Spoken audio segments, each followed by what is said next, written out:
Yes guys, welcome to the Fantasy Football Fix Game Week 6 live stream. My name is FPL Nacho and I am delighted to be here for tonight's live stream. It is a Friday evening, so thankfully it isn't a deadline tonight. We can just relax on this live stream, answer any questions that you guys have and give you a bit of a format and what is going to be happening on this live stream. So I'm going to be revealing my team going forward into Game Week 6. I'm currently sat around 25,000 in the world, so I've had a really good start to the season. Fingers crossed those things can continue. I've got 2 free transfers in the bank, so hopefully this can help some of you guys out going into Game Week 6, as I have a bit of a goalkeeper dilemma that I know a lot of you guys potentially have going into this game week. We're also going to be looking at some differentials that I really think are going to be breaking the template over the coming game weeks, and I really think if you want a 2 or 3 game week punt, these could be the ones that we can target going forward.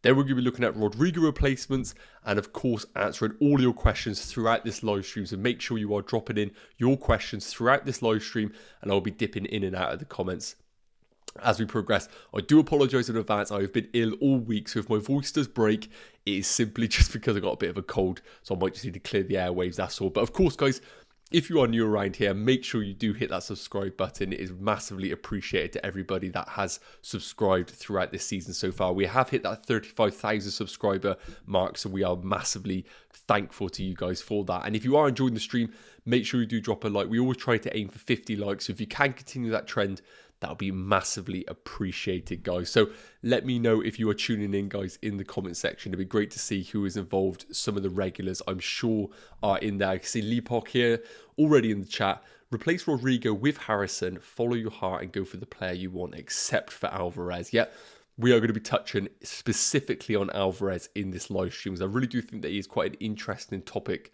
for us to discuss off the back of that brace in Game Week 5. I'm really interested to see whether there is a bit of a movement in the FPL community to think 6.2 million, it is going to be good value, or whether you think it's a bit of a trap. So let me know in the comments what your thoughts are right now on Alvarez, whether you think he's going to be a good option for us in FPL. I'm very, very intrigued personally as an FPL manager whether he could make his way into my team in the coming game weeks. Cheekster, hope you're doing well, buddy. Rio saying, good evening, Nacho. Who is your captain this game week? Not confident in Haaland starting. So I'll reveal my captain in a minute when I show you my team going into game week 6. It's worth noting that with Pep Guardiola's press conferences, we basically never get any information from him. He is very much like a riddle trying to unpick what he says. Worth noting, though, that he did comment that he's 22, he's fit, he can play if we need him. But that isn't to say that he is going to be playing. It's worth noting. It's just a case of he is 22. The guy can play if we need him. But again, read into that what you will. I do think that personally, if I had to bet on it, he will start.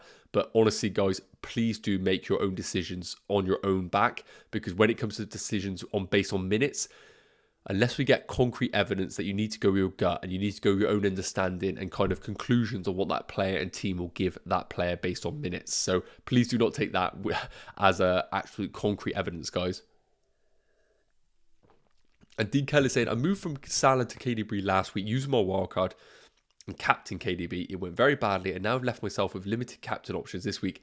Is KDB a viable captaincy options? And loving the show, Nacho. Always great advice. Appreciate that, Dean. Yes, I think KDB is a fantastic captaincy option this game. We will touch on projected points later on in this live stream, but I think the fact that Kevin De Bruyne has basically had his rest means that over the coming game weeks, his game time is going to be pretty much secure of any Man City midfielder and attacking player. So based on that, I think Kevin De Bruyne is a fantastic captaincy option this game week. For those managers that are worried about Haaland's minutes, I think Kevin De Bruyne is one that you don't have to worry about. Yes, I think he is a brilliant captaincy option. And Oscar saying, okay guys, I want gross in midfield, but what defender to get rid of? Trent, James, Cancelo, Perisic or Zinchenko? Don't like the thought of you selling any of those players. However, I think there's a few question marks about a couple of them. I'm all about Trent and James, so I would absolutely hold those two. Cancelo, I understand some managers are a little bit worried about his underlying stats, even though he got that goal in game week 5, a fantastic finish against Henderson in goal. Worth noting, though, that the stats haven't been at the same level as they were last year, but still, I would hold Cancelo. Now, Perisic is the interesting one. He's played back-to-back, I believe, 90 minutes or significant minutes. Game on the weekend and then a Champions League the following Tuesday or Wednesday. And I think the general perception is Perisic could be at risk of having his minutes rotated in this weekend. So if you are worried about the minutes, I think Perisic could be a sell for you. The other question mark is Zinchenko and his fitness going into the weekend. We're still not 100% sure whether he is going to be available. And also, based on that, whether he's even going to get back into the team because of the performances of Tierney. So, based on that, I think the logical move would be to potentially sell Zinchenko. But I still think having some investment in the Arsenal defence could be worthwhile going forward. And again, make sure we do monitor the press conferences and any news going up into the deadline. If you are worried, just hold off until Saturday morning. See if we get any sort of leaks from absolute reliable sources. Don't be trusting anyone just around the corner. We need to have reliable sources when you are coming to them sort of decisions on that one. Okay, guys, so I see we got a lot of questions in the comments. But what I'm going to do, I'm going to come into my section first about my team. Going to reveal my current transfer plans with two transfers in the bank. And then we'll come back to the questions we'll answer throughout the live stream. So if you haven't already, make sure you do drop a like if you are enjoying it. And of course, hit that subscribe button. So guys, let's take a look at what my current Game Week 6 team is looking like.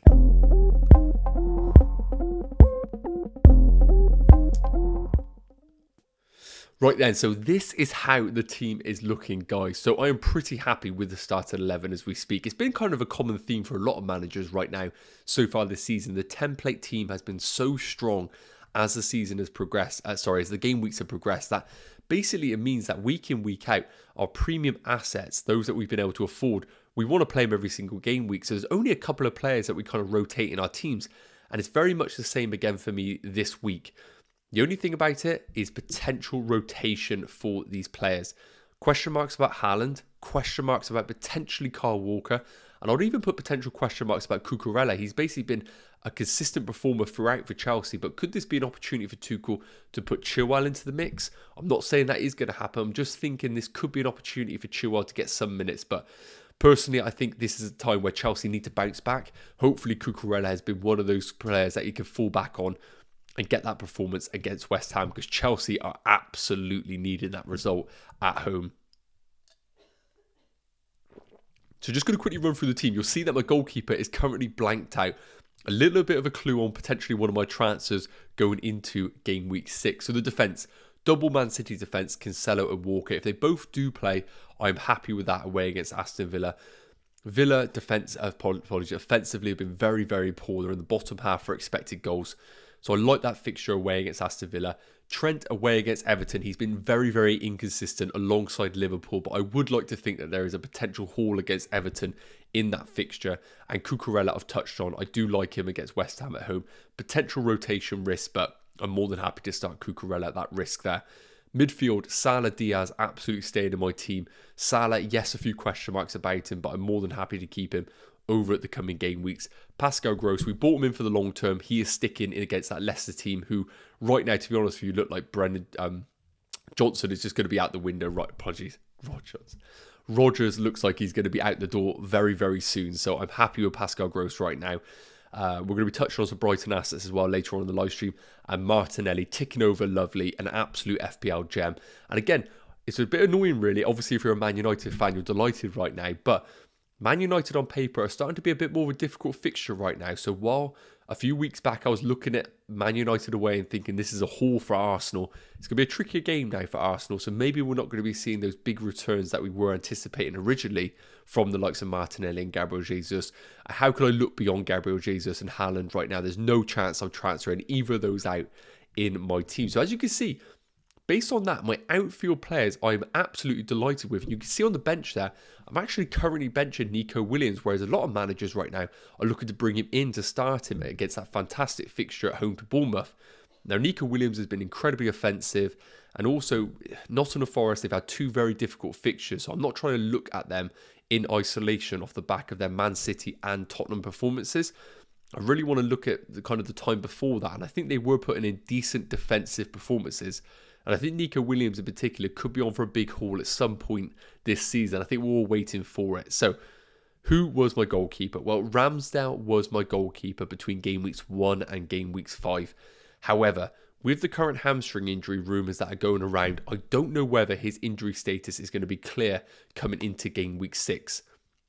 And at the time of recording right now, Arteta hasn't given any clarity on whether Ramsdale is or isn't going to be available. And based on that, with 2 free transfers available, and the fact that Arsenal have struggled to keep a few clean sheets, the absence of Partey and centre defensive mid, I think this is a good enough reason for me to look elsewhere for my goalkeeper. And it's worth noting that, and again, for those managers that don't know, we do, of course, have to use our wildcard between now and game week 16 if you haven't used it already. And I'm anticipating to use my wildcard during the international break, which fits between game weeks 8 and game weeks 9. So really, I'm only looking at transfers for the next 3 game weeks. So really, when I'm looking at goalkeepers, I'm very much focusing on a 3 game week horizon. And based on that, I see other alternatives that could outscore Ramsdale over that period. It is worth noting. So I'm going to touch on some of those teams in a minute. But let me know in the comments, what are your thoughts on my team right now? Is there any other transfers you would consider? It's worth noting, other considerations for me right now, if I was to go from Ramsdale to some of the goalkeeper options we're going to discuss, I would still have the funds available to do the likes of Cucurella's, Reece James if I wanted to do a sideways move. That's very much on the cards for me right now because I do think that Reece James long term is absolutely the player to have in that Chelsea defence. I think he's rotation proof and of course one of the main attacking threats in that Chelsea team. But otherwise, I have no real desire to bring in any other players or sell any other players in my team. But let me know in the comments what your thoughts are, guys, on that team. Is there any other players that you would bring in? Just going to quickly cover some of the questions off, and then we're going to be looking at the goalkeeper options that I am currently considering. So Ice Cold Jones is saying, who should I replace the injured Rodrigo? Okay, great question, Ice Cold Jones, and we will be covering Rodrigo replacements in a bit, so do stick around for that. Cheekster, congrats on 35k. Thank you very much. Juba's family. Will Alvarez be a regular starter? Is he worth a place in my front 3? Again, we're going to be touching on Alvarez later on in the live stream, but it's worth noting that I cannot guarantee that he's going to be a regular in the team. I think he is going to be a rotation risk along, like the likes of Grealish, Mahrez, Foden. He will fall into that category, but at 6.2 million, he's emerging as a very, very interesting option for us to just have a cheap third forward that we play week in, week out, and pray that in 30 minutes that he plays or the 60 minutes that he starts, we could get returns from him over that period. And Mads is saying, hello, what do you think about Robertson out and Trippier in? For the money, I want to upgrade from Archer to Tony/Mitrovic or Zaha up from De Silva, and I absolutely am happy with that. I do think that Liverpool are going to keep clean sheets. It's inevitable because the defensive underlying stats aren't as bad as people are perceiving. However, I think with the money that it gives you to free up to invest elsewhere, I think that's a fantastic move. And yes, I would agree, it would improve your team and something I would recommend you doing. And Rami saying, got Alvarez, aside from Haaland, replacing Plonge with one free transfer. I do like that move. And actually saying, I really miss the FPL fan show. Yes, obviously a show that I used to be on, which I very much miss myself as well. And Kazi saying, did Robertson plus Archer to Dalot and Isak? Like that move. We'll touch on Isak in a bit. And Mohammed saying Kane or Darwin, and I still would favour Kane. I think Darwin is a fantastic differential coming up and someone that we are going to be discussing in a bit more depth in this stream. But I think Kane just offers you guaranteed game time, set pieces, and of course, just a talisman in that Spurs side. Darwin could be a bit of a rotation risk with the likes of Firmino and Diego Jota returning from injury, so it is worth noting that right now. And Matt Brown said Alvarez is going to fly. I've transferred Rodrigo and Archer to De Silva and Alvarez. I think they are some smart moves there.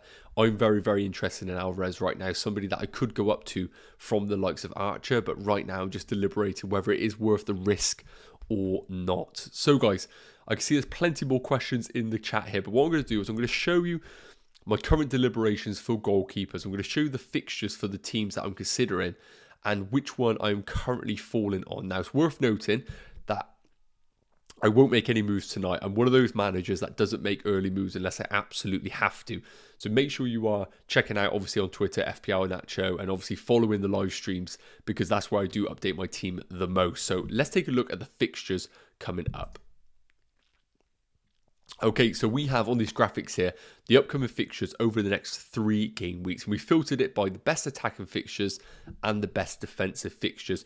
I'm not going to touch on the attacking ones because for me personally, I'm focusing on a goalkeeper. So naturally, I'm looking at those defensive fixtures on screen there. But obviously, that is going to be helpful for any of you guys that are looking to bring in some offensive assets. Of course, the likes of Tony at Brentford, the likes of Sinistera at Leeds, even the likes of Kane or Son at Spurs still look like viable options over the next 3 game weeks before you potentially wildcard in game weeks 9.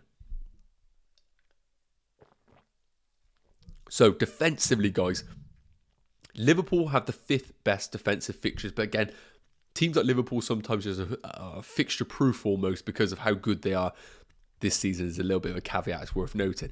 But with Everton, Wolves and Chelsea away, decent defensive fixtures, but again, I'm in the market for a goalkeeper, and Alisson is not on my radar. However, the next 4 teams are teams that I am considering from. Now, I'm going to completely scratch off Bournemouth. I do apologise. I'm not considering Bournemouth goalkeeper. I just saw him in there. So it's 3 teams that we are considering. That is going to be Brighton, Newcastle and Nottingham Forest. Those are the 3 teams that I'm currently targeting for a potential goalkeeper replacement for Ramsdale. And again, I'm fully focusing on the fixtures ahead of us. And based on the upcoming 3, Nottingham Forest right now have the best fixtures from a defensive perspective. Bournemouth at home, who have just sacked Scott Parker. We could see a bounce back from them, but right now I think it's going to be a much more cagier Bournemouth, who are just going to be looking to get some points on the board. And based on that, we could see another potential 0-0 on the cards here. Leeds away for Nottingham Forest. That is a tricky fixture. I think that could be goals in that game. And then Fulham at home. Fulham at Craven Cottage is a different beast to Fulham away, I do believe. So I think there's a great fixtures for Dean Henderson. And it's worth noting that based on our price change predictor, Henderson could be rising in price tonight. So monitor that on fantasyfootballfix.com. If you don't have any money in the bank and you are planning on bringing in Henderson, it might be the time to do that tonight rather than wait until tomorrow. But again, make sure you do track it on the price change predictor. So Henderson is one of the players that I am considering.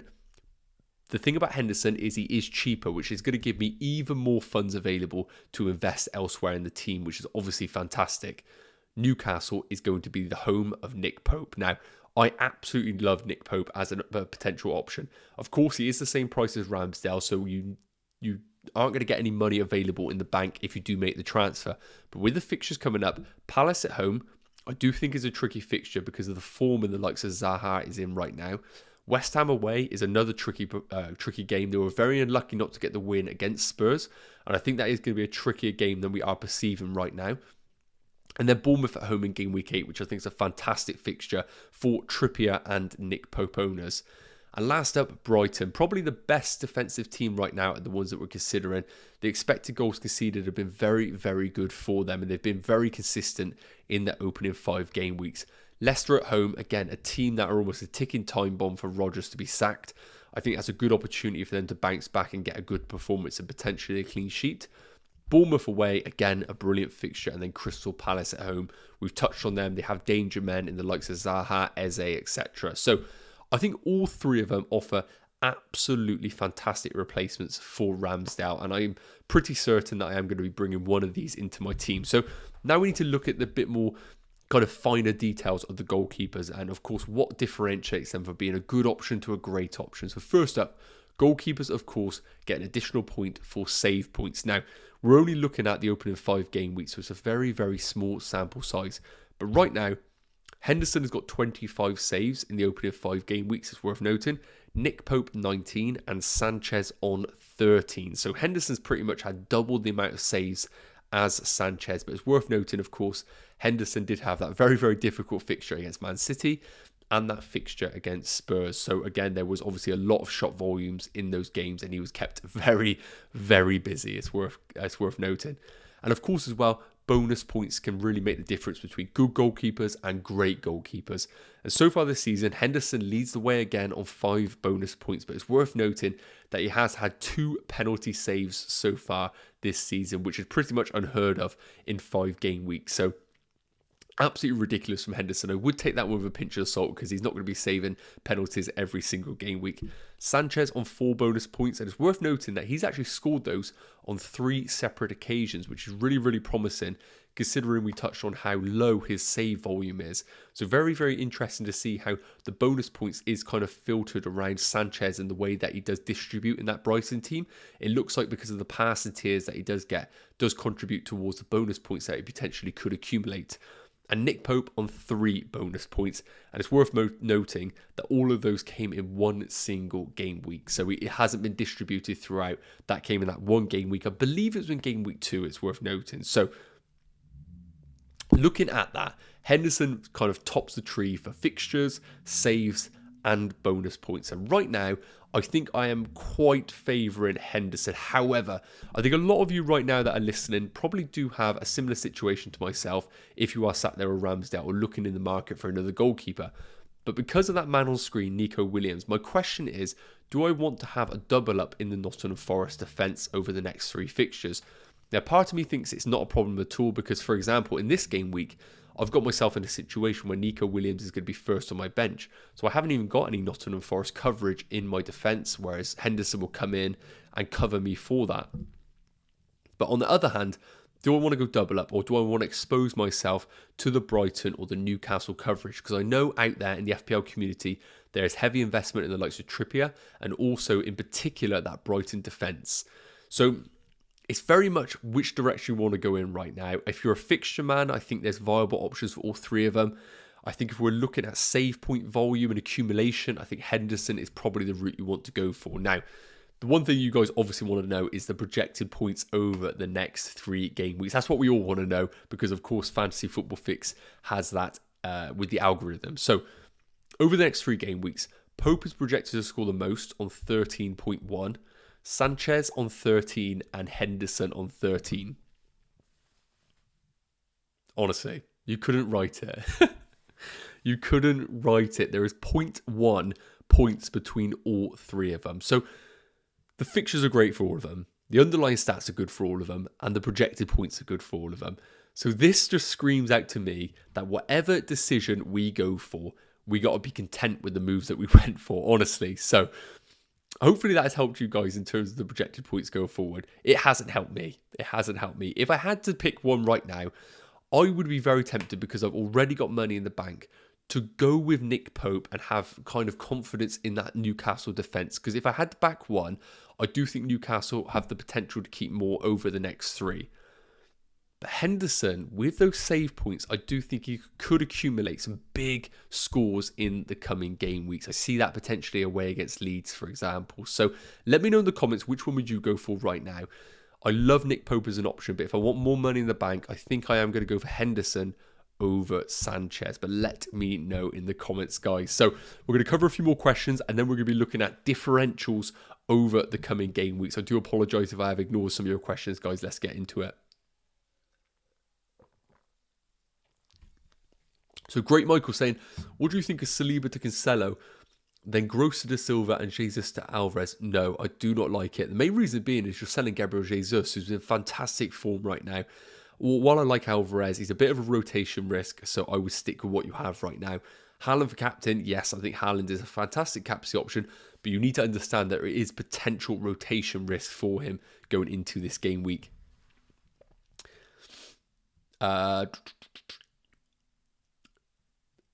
Oz31 is saying Martinelli or Nico Williams. I think we have to go for Martinelli because of the form that he's in right now. I do think there is a fantastic opportunity for Nico Williams to get not only attacking returns but clean sheets.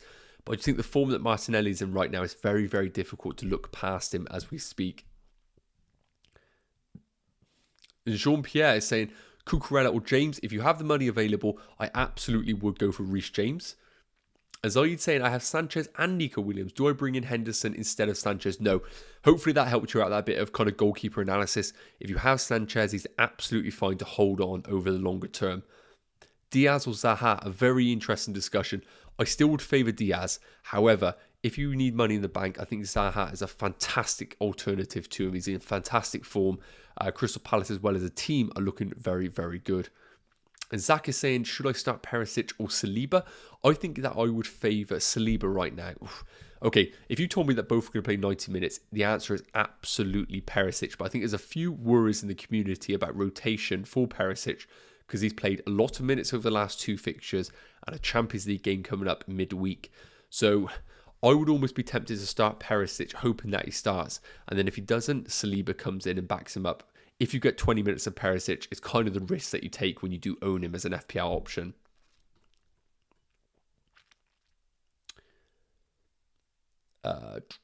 Josh saying bench Perisic or Nika. I covered that one. Apologies. Fofana or Dalot? Okay, so I think I would pick Dalot at the 2 right now. I think Fofana, he needs time to bed into this Chelsea team. I think Chelsea defensively, they aren't going to, at the click of a finger, going to turn good overnight defensively. They are struggling right now. And it's going to be very interesting to see how Fofana integrates into that team. I personally think that he will play the right side of centre-back role, which will give Reece James the licence to play as a right wing-back unconditionally going forward, which is fantastic news for Reece James owners. I think that right flank of Chelsea is going to be absolutely ridiculous with that combination there.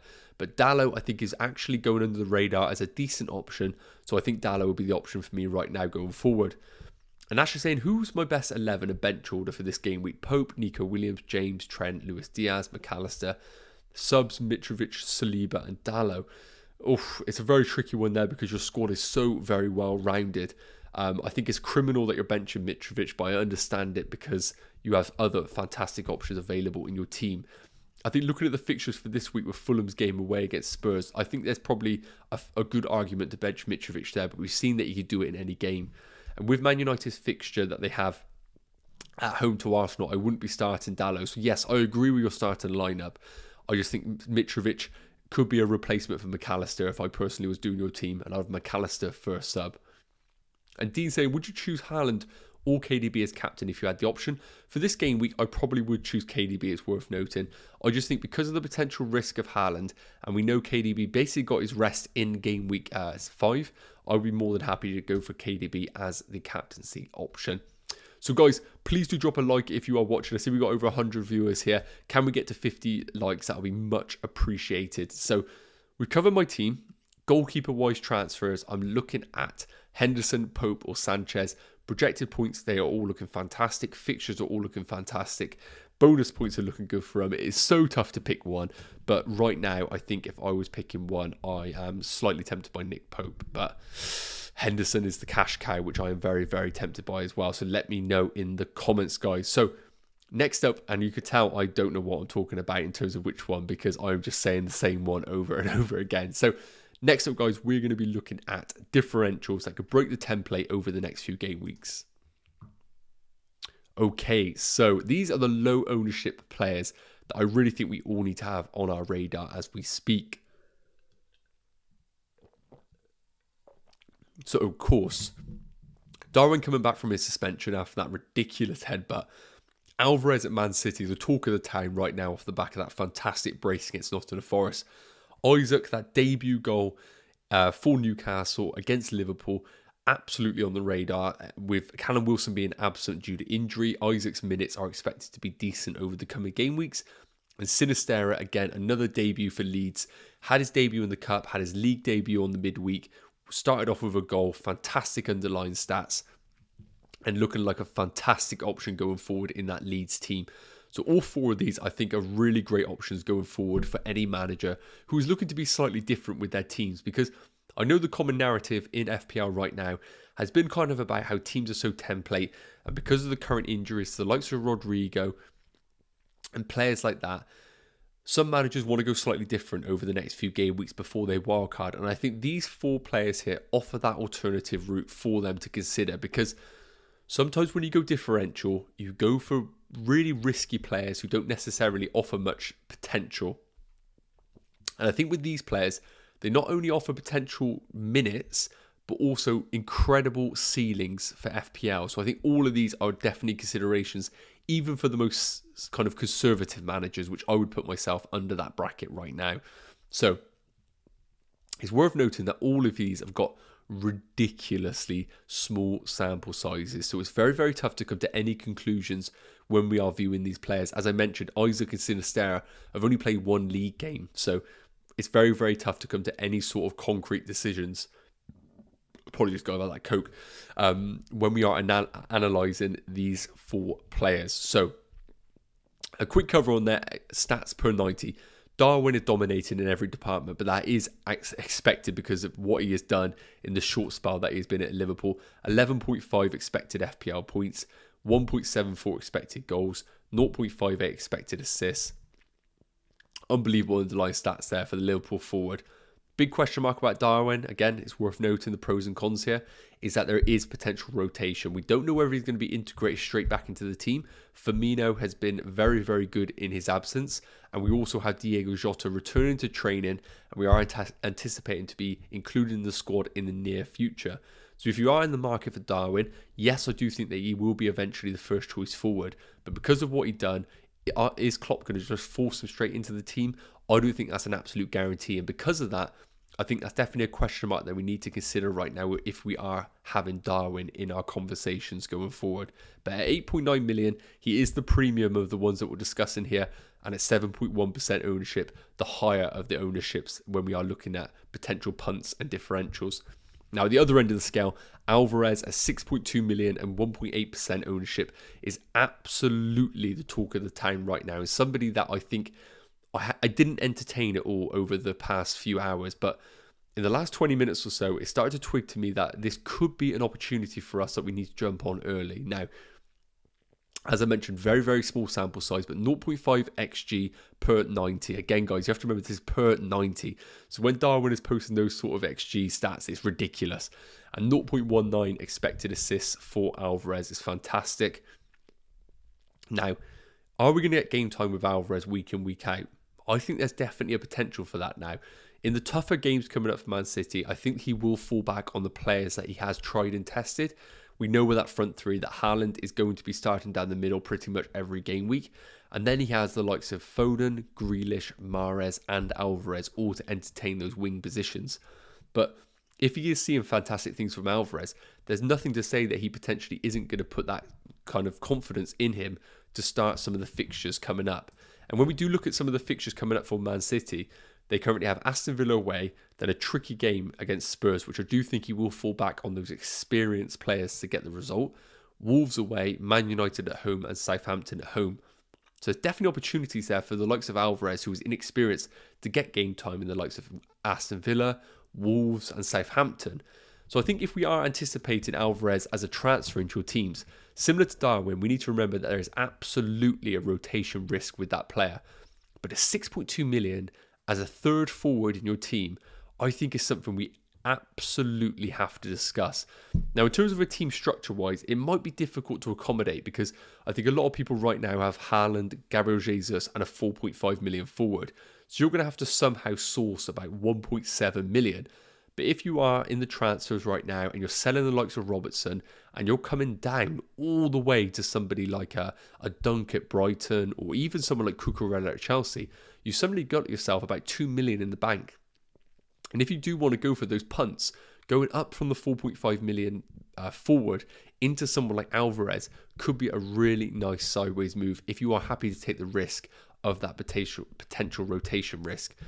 The one kind of con I would say is that at 0.3, 0.4 million more, you could go for Fulham's Mitrovic, who is going to be playing absolutely every single minute for Fulham, the absolute talisman, and in fantastic form. And I think that is probably going to be the route that a lot of managers will go down if they do somehow free funds in their team. That is probably the direction they will go in. But you have to keep Alvarez on your radar. I do think he could be a fantastic consideration for us in the coming game weeks. Now, Isak, again, an amazing debut against Liverpool there. Could have had 2 goals if it wasn't for that offside goal. 6.7 expected FPL points against Liverpool is unbelievable underlying stats. We have to remember this is a Newcastle team that didn't have some of their star performers in the likes of Bruno Guimaraes.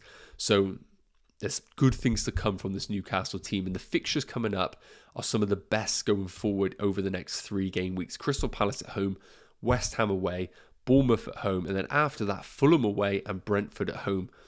I think there's question marks about when Callum Wilson returns, will Isak go to the bench? But I personally think that Eddie Howe has brought him in to not only start in this team, but to play alongside Callum Wilson at times. So I absolutely think that Isak is a player that we can consider in our teams. And yes, he could be a rotation risk once Callum Wilson returns. But Christ, Callum Wilson is injured pretty much every other game week. So I think Isak's minutes are going to be looking good going forward.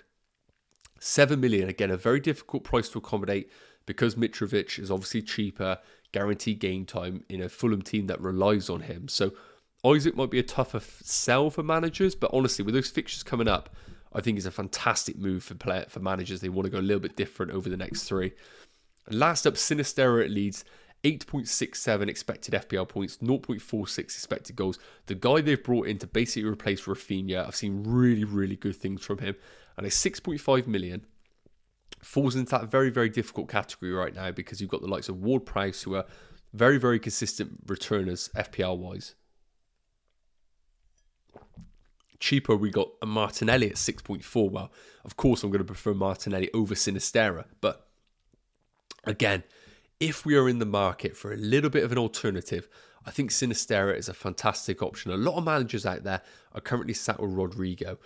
And I think if you have the money available and you really do fancy that Leeds attack, coming up in the next 3 fixtures, they have got, as we speak, Brentford away, Nottingham Forest at home, Man United away, and then Aston Villa at home.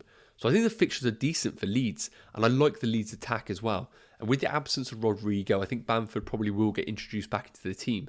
And Sinistera is definitely going to be starting in that Leeds side. And if you have the money available, I think Sinistera could be a brilliant differential in the next 3 game weeks before you wildcard. And of course, if you make a bad move there, it's 0.5% ownership. You can move away on your wildcard team and look elsewhere. But yeah, Sinistera is absolutely somebody I think all managers should be looking at going forward over the coming game weeks. But let me know in the comments what your thoughts are there, guys.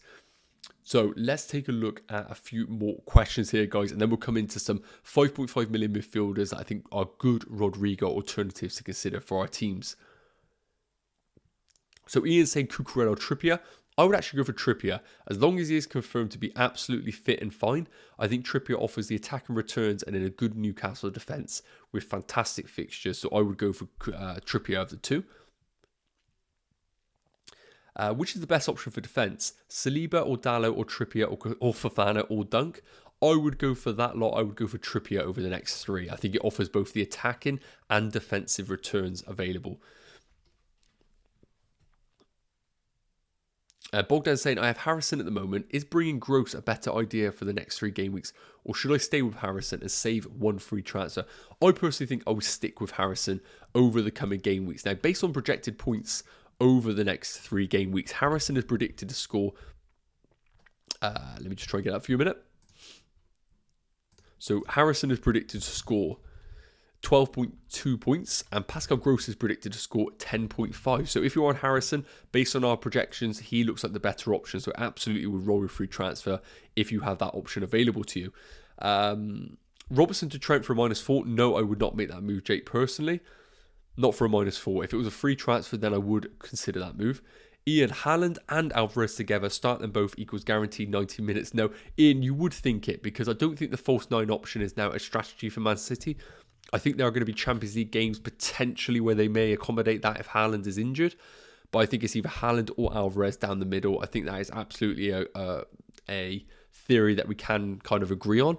But I think if you have Alvarez and Haaland, it's worth noting that you have to start Alvarez every week. You have to, because you're going to kick yourself if you pay 6.2 million for a forward in this Man City team. And if they play without Haaland and you know Alvarez is down the middle getting all these chances, you just can't bench him in any game week. So that's the only thing that I am worried about Alvarez is it's impossible to bench someone like that. So that's going to be the only thing. He sometimes could block you from some points on the bench, but yes, I think that is an argument there for sure. Salah to Sterling. I need to see more from Chelsea personally, so I'm not too big on that move. I would hold Salah. I think Nico Williams for sure. Would you bring in James this week? Yes, I think James is a good transfer this week still. He has been training. He's available to Chelsea. It's worth noting. Yes, I think James is a good move. I'm thinking of getting Maguire instead of Salah. Thoughts? Jake, that can't be right, my friend.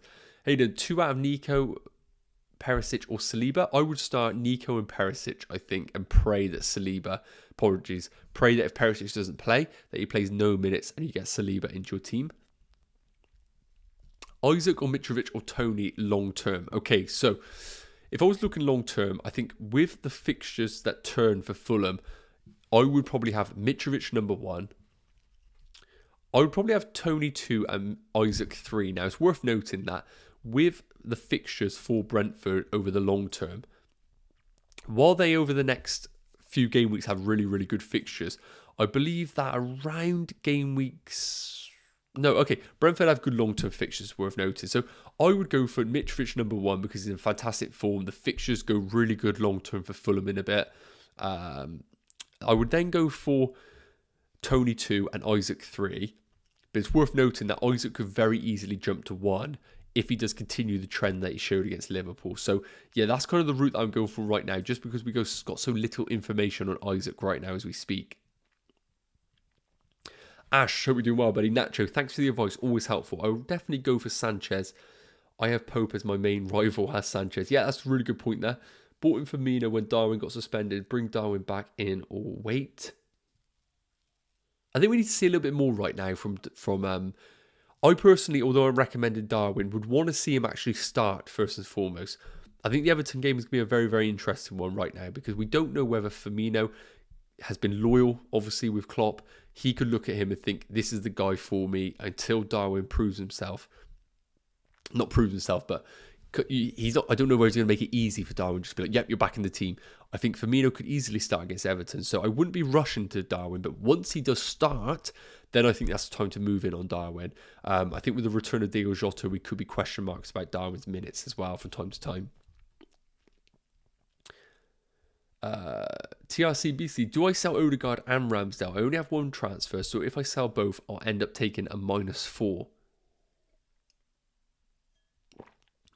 Okay, that's a really interesting point here, and I think this question comes back to if you are worried about potential minutes for players, waiting as close to the deadline is probably the best move possible because we may get some team news revealed or some injury status about these players.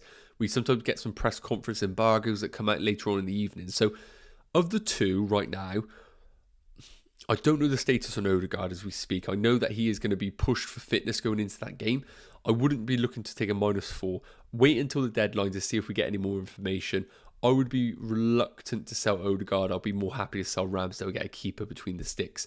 If you have someone like Ward as a second goalkeeper, then just bench Ramsdale and play Ward this week. I know it's not ideal. Evening, mate. Any chance I could show you my team somehow as I can't find a fault and I have 2 free transfers, so I'm so stuck right now as I don't like burning a transfer.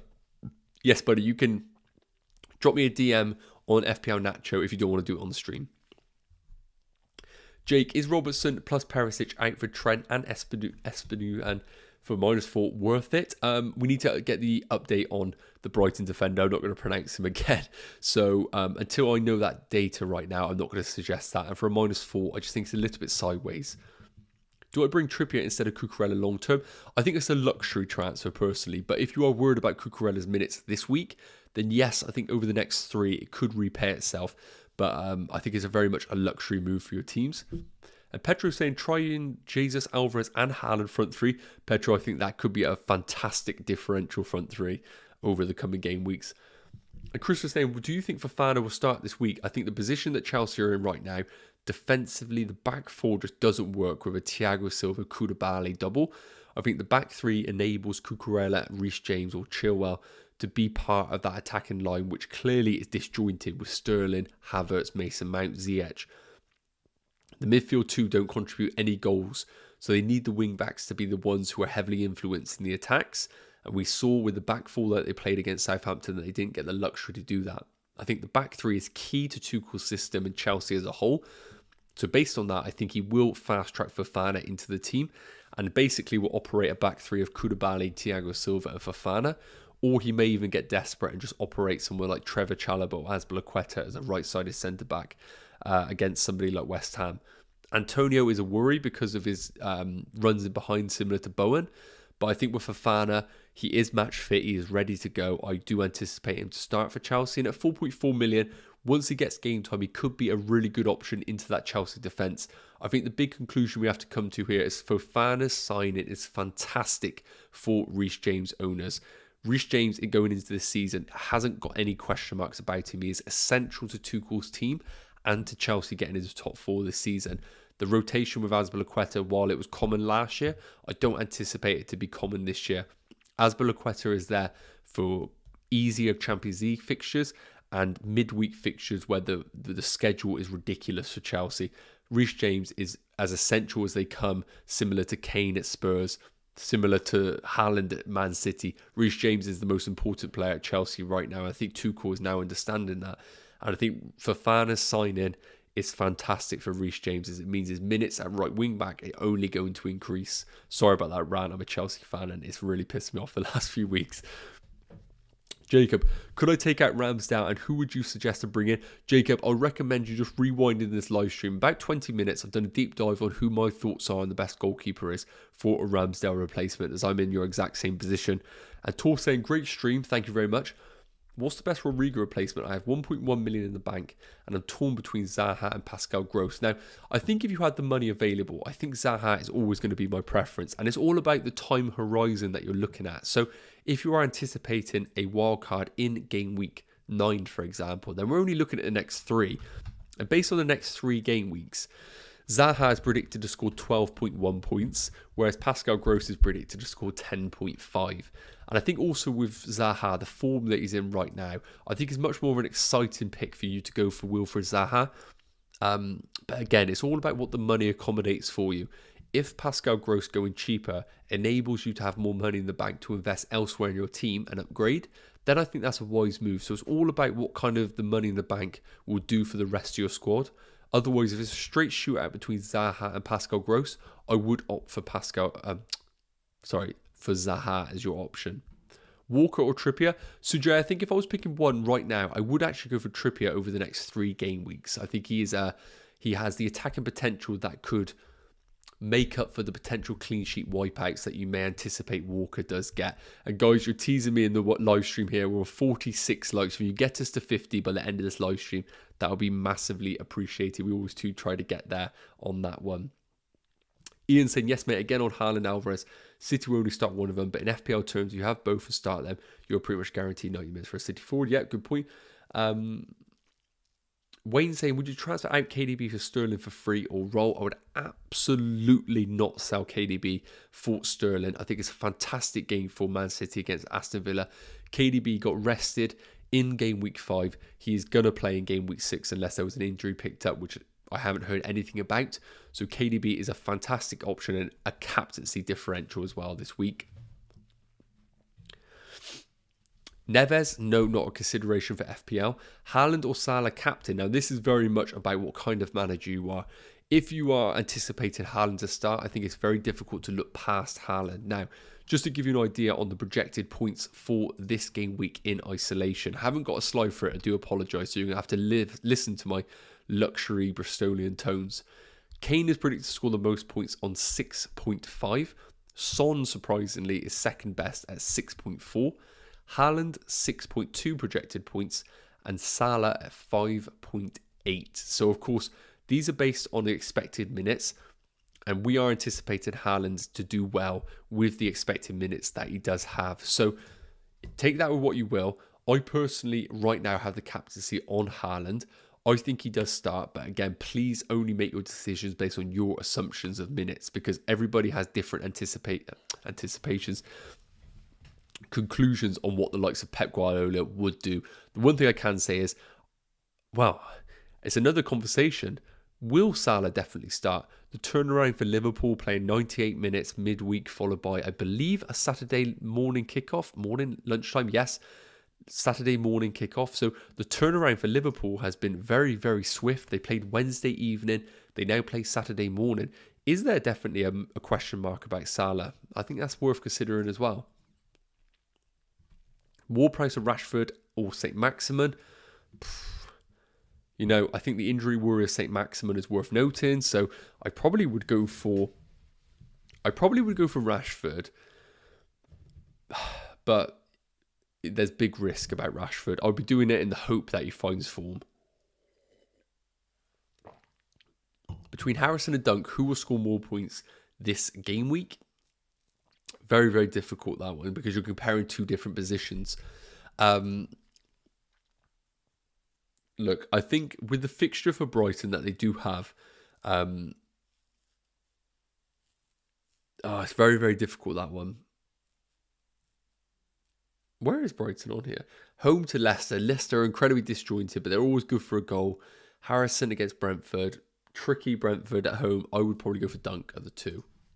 Tricky though. Very, very tricky.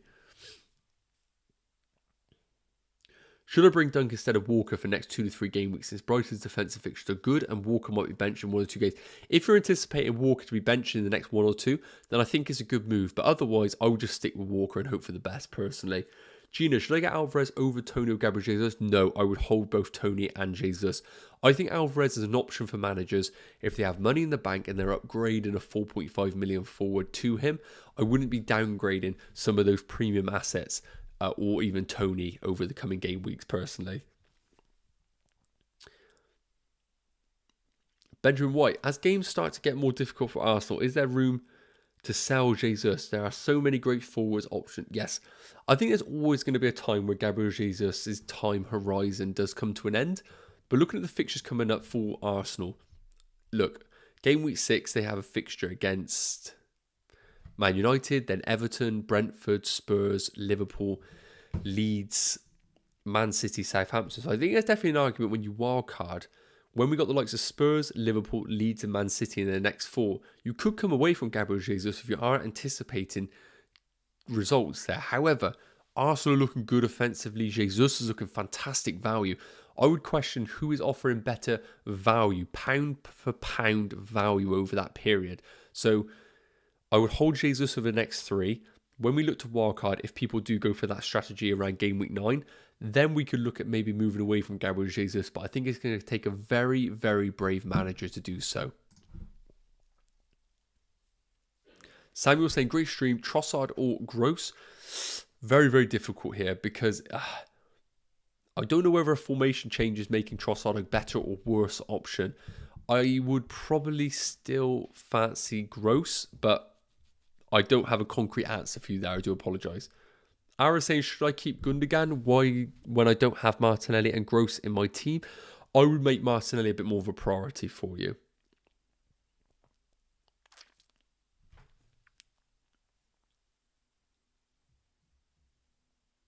Calm, thank you very much for the support. Usman, Nico Williams or Brennan Johnson? I would start of the 2. I'll be very tempted to start Nico Williams. I think there's a potential here for not only a clean sheet, but attacking returns. Eric Yang, Walker is currently offering more or less than what Cancelo is based on the eye test and base stats. Would I be crazy to keep Walker and sell Cancelo to upgrade us? Okay, so Eric, I think that's a really, really good question here. And one that I think the previous game week has showed what premium defenders deliver. In game week 4, we saw Trent rack up that massive haul, unbelievable finish. And then the following game week, we see Cancelo score an identical finish and you realise what you're paying for. Could you ever see Kyle Walker score a 25-yard worldie? I just couldn't ever see it happening. So, yes, I do think that Kyle Walker, from time to time in game weeks, will match Cancelo. But over the long term, there will be these game weeks where the quality of Cancelo and his attacking influence in this Man City team will just slowly but surely, it's like compounded interest, it will just slowly or surely pull away. And before you know it, it's been 20, it's been 30, it's been 40 points. And you get to the end of the season and Cancelo sat at 200 and Walker sat at 160, 170. And then you need to question yourself, was the additional 2 million worth it? And in isolation, it might not be, but in certain purple patches throughout the season, that's where it could obviously the season breaks up into different game weeks and chunks. Right now we're operating towards a potential wildcard in game week 9. So you could make the argument, move away from Cancelo for the next 3 and then jump back on him. In that 3 game week period, that could be fantastic value because Walker could match Cancelo. But what I'm saying is if you then break it down and look for 10 game weeks without Cancelo, that's where the damage could really hurt you. What do you think about Mitrovic? Leon, I've just decided to never, ever kind of back against Mitrovic. I've been saying throughout the previous game weeks that he's doing well, but he won't continue because the fixtures are tough. He's delivering. He is delivering and delivering and delivering. The underlying stats are fantastic. The one thing I would say is, and again, it's just going for the same thing once again, Fulham's fixtures aren't nice. Spurs and Chelsea back to back. However, could I see Mitrovic peel on the back of, Cucurella at Chelsea? Absolutely. Could I see him peel off the back of Ben Davis? Absolutely. So there's definitely potential for Mitrovic to do well in those 2 fixtures. But for me, he's a wildcard option rather than a transfer in this game week. Ash is saying Brighton play Bournemouth next week, so I'll okay, yeah, that's good. Jules, love the content. Thank you very much. Start 2 this week. Reece James as Saliba or Estupiñán and Gross. Well, I would have to go for the Reece James option because he is absolutely the best option of all 4 of those there. Do I start Aronson or Andres Pereira? Of the bunch, I would probably start Aronson. I probably would start Aronson. Cucurella for long-term hold, or should I just get in Dalot or Estupiñán sometime? I think Cucurella's spot is his shirt to lose, really. So I think Cucurella is still good for game time. I think there will be the occasional where Chilwell comes in, but no, I think Cucurella is still good to hold. If you are worried, then Dalot is a good alternative, or the bloke I can't pronounce at Brighton. Best captaincy option, look, I think the Spurs guys are still top of the tree. Harry Kane is the number 1 option, but I know a lot of managers don't own him. I think Haaland is a great option, but again, we need to consider that the game time could be at risk. I think the default option is then otherwise Mo Salah. Paul, swap Salah out for KDB. I personally wouldn't. I would hold Salah. Dean say Perisic or Nico Williams. Oh, look, if you have Perisic, I think you just have to start him. If we get ideas that he might not start, Nico Williams is an easy play for you there. Saying about the Instagram DM, I will check it when I do have time. Theo E, who will score the most points over the next 3 game weeks, Trippier or Reece James? Well, I can show you that here. Now, it's worth noting that our algorithm updates daily, so with all the information that it does get. So it's worth noting, I highly recommend you guys checking out Fantasy Football Fix, because for the algorithm alone, it is worth it. And all the links are in the bio, guys. We don't really promote it enough, and we should be, because it is a fantastic website. So I highly recommend you guys checking it out. And if you haven't already, make sure you are downloading the free app. You check it out. You can get the price change predictor. You can upload your squad for free. Fantastic app. I cannot recommend it more. So the next 3 fixtures for players. Reece James, again, the problem with Reece James right now is that his minutes are down because we don't actually know whether he was available. It will update, but it's very... I have to take it with a pinch of salt here, but Trippier is predicted to score 9.9 points. I still would back Reece James because he's a phenomenal FPL asset. But if you are worried about Reece James' minutes, then Trippier is the route that you go for. Then Com saying, I'm bringing Trippier back in this week for either Gabriel or Cucurella. I'm leaning towards Gabriel. Yeah, so I think if I was going for one, looking at the fixtures coming up for Arsenal, they have got Man United, Everton, Brentford. I think naturally, I do think that, to be fair, Chelsea's fixtures coming up are West Ham, Fulham and Liverpool. Is Cucurella better for a potential attack and return? I'd question it because Gabriel is so good on set pieces. I think it's which investment do you want? If you haven't got any Arsenal coverage or Chelsea coverage, I'll be almost wanting more Arsenal coverage than Chelsea right now, just because Chelsea are struggling defensively. Who will score the most points over the next week? Okay, we covered that one. So, guys, I think we're coming to the end of the live stream here. We've been going for an hour. Please drop any more final questions that you have. I have one final slide that I'm just going to leave on screen for you all. So this is basically a slide that we've taken from a previous video that we've done a few days back on Eddie's. Make sure you do check out the previous content, guys. We've got so many videos that we've dropped that, honestly, there's too much content to consume. So I would absolutely prioritize Fantasy Football Fixes content, of course, to check out. So we've got the 5.5 million midfielder comparison here, because I know we've been talking a lot about Zaha, Sinistero. We've been talking about all these expensive midfielders.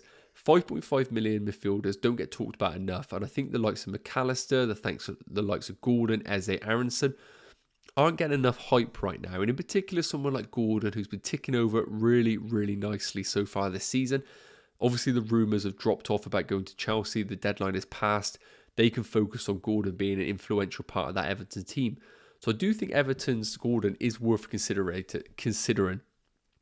However, you can see here, the next 5 predicted points, McAllister is the one to target on 15.9. But what I would say is Gordon is a talisman in that Everton team, and everything does funnel through him. So although the predicted points do favour McAllister and also the underlying stats, I am a bit more of a Gordon fan if I was to go for one. Obviously, Everton's fixtures are the thing we need to question. Liverpool, Arsenal in the next 2. It's not the time to invest in Gordon. So maybe go McAllister for the next 2 because of the favourable fixtures. And then looking to go Gordon in a wildcard could be the route that I think a lot of managers will be looking at. because after that, West Ham, Southampton, Man United, they're okay for Everton. They're not the best, they're not the worst. So I'm going to leave that on screen for you guys, because as I mentioned, we're coming to the end of the stream here. We're just going to cover off some questions that are asked in the stream. If you haven't liked already, please do drop a like, and we will then wrap it up. And if you haven't already, make sure you have subscribed to the channel. Who would you bench this week out of Nico Williams, James, Gross, or Martinelli? Well, I could not bench James or Martinelli. So I think it comes to a decision between Pascal Gross and Nico Williams. So based on our algorithm, it's worth noting, let's get that up for you. Nico Williams is projected to score 4.6 points. So it's very, very strong this week. Pascal Gross, on the other hand, is 3.4. So if you are back in our predicted points algorithm, it would be Nico Williams. And I'll be very much inclined to go for Nico Williams as well. It's worth noting, I currently have Pascal Gross in my starting 11, but I need to do a bit of an analysis right now, because if I go for Henderson as my goalkeeper, I'm likely not to double up on that Nottingham Forest defence. Jules, next three fixtures, Brighton or Chelsea defence. Very, very difficult one. Chelsea's next three: West Ham, Fulham, Liverpool. Fulham away against Mitrovic. I do not fancy a clean sheet for Chelsea there, and I don't fancy a clean sheet against Liverpool. Potential against West Ham. Brighton, on the other hand.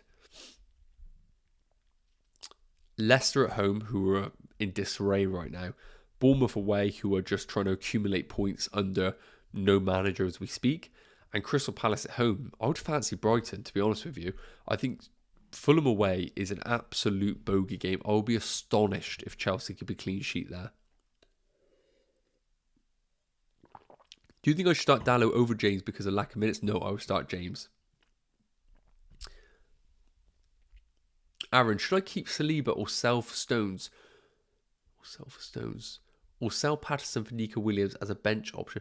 I would prefer you to do the Patterson and Nico Williams move of the two. I don't think Saliba to Stones is much of a move, really.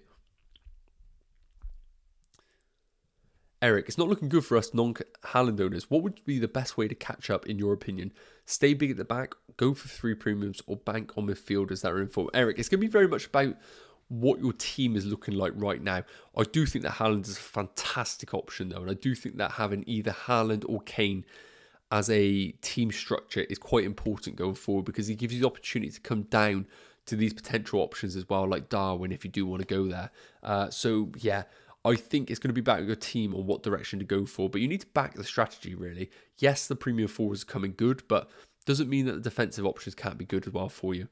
Maybe it's too early this, but what is the better time to use Wildcard? Is it game week 8, 9, 10? So look, I think the international break is always a common time to use the Wildcard. I think it's a good time for the fixture swings coming up, but it's all team dependent at the end of the day. If your team is in disarray this week, then that could be the time to play your Wildcard. Charlie, it's worth noting.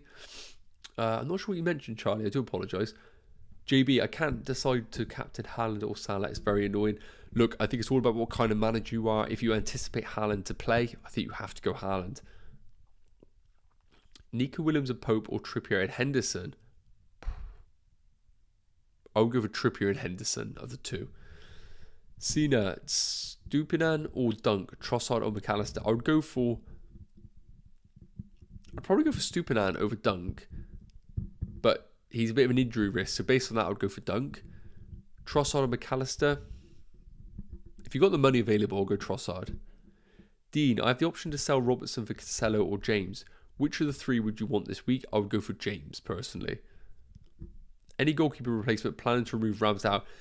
Imad, I believe it is. I'm currently in that exact same position, and I've got it down to 3. Henderson, Pope, or Sanchez. I don't know which one I'm going for right now, but I've done a bit of an analysis on it. First 20 minutes of the live stream. Make sure you do check it out. I've gone into detail. Make sure you check that part of the live stream out. Right, guys, we're going to wrap it up there. We go for over an hour. I massively appreciate you guys tuning into this one. We've got over 50 likes, which is fantastic. If you haven't already, make sure you are hitting that subscribe on the channel. We're going to be back for, obviously, plenty of content next game week, so make sure you are sticking around. We are loving bringing these content, and these live streams are something that I enjoy. I look forward to every single week, even when I'm ill, of course. So make sure you have a fantastic game week, guys. Thank you so much for tuning in, and I'll see you in the next live stream. Take care. Cheers.